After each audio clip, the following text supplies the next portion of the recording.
Hey, welcome back to my channel and also my third check-in. So I am now 3 months into my bulk and there's only 3 months left before I start competition prepping.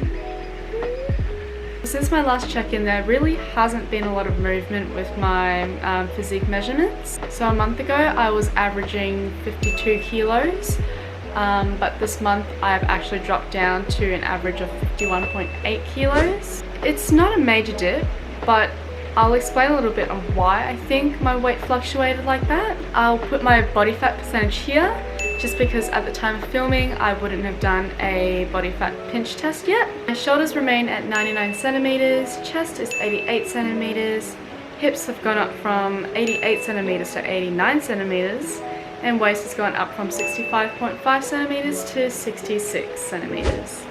So with my food, it has only slightly increased since my last check-in. My calories were bumped up from 2,354 to 2,432. Carbs are now 325 grams, fats are 72 grams, and my protein still remains at 121 grams. I think it's getting to the point in my bulk where I'm getting sick of eating. I know, it's weird. It's not like I don't want to eat anymore, it's more like my body physically cannot stomach any more food.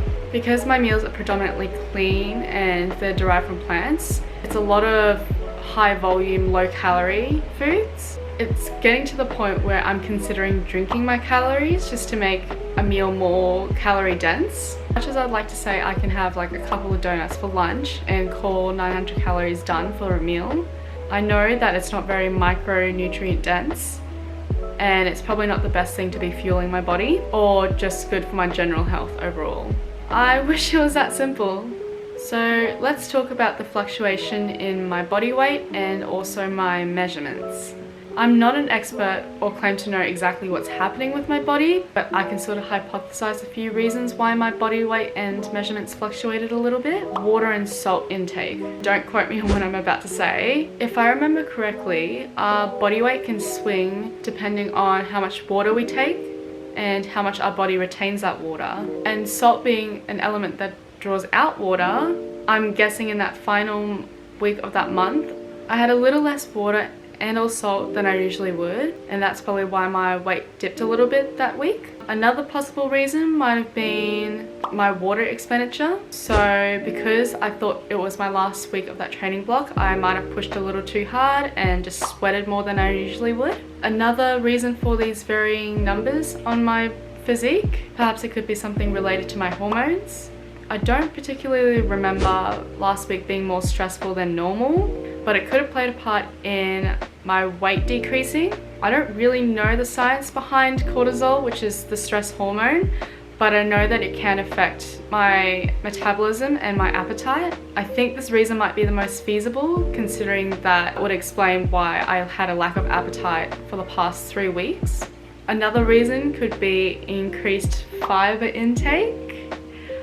Don't really need to explain that one. Or it could just be that my body's adapting to the increase of food. So if we actually look back to when I first started my bulk in January, I was sitting on 1,860 calories. My body weight was around 52.2 kilos. With a current increase of almost 500 calories, my body still remains at that 52 kilo mark.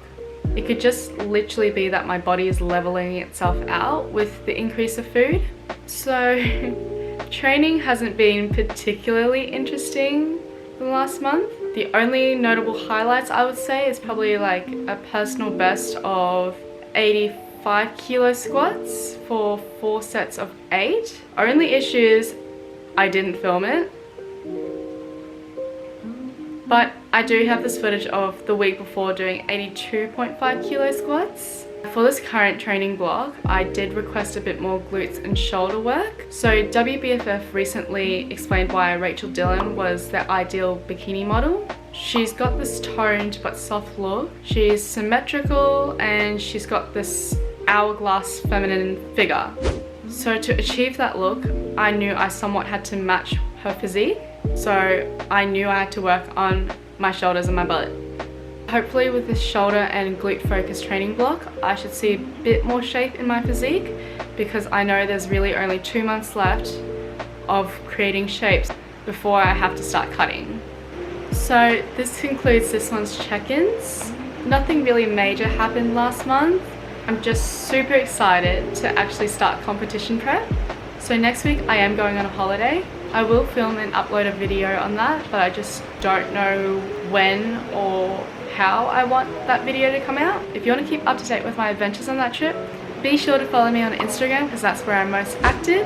Subscribe and turn on the notification just so you know when I will be posting that video. And I'll hopefully see you guys then. Bye!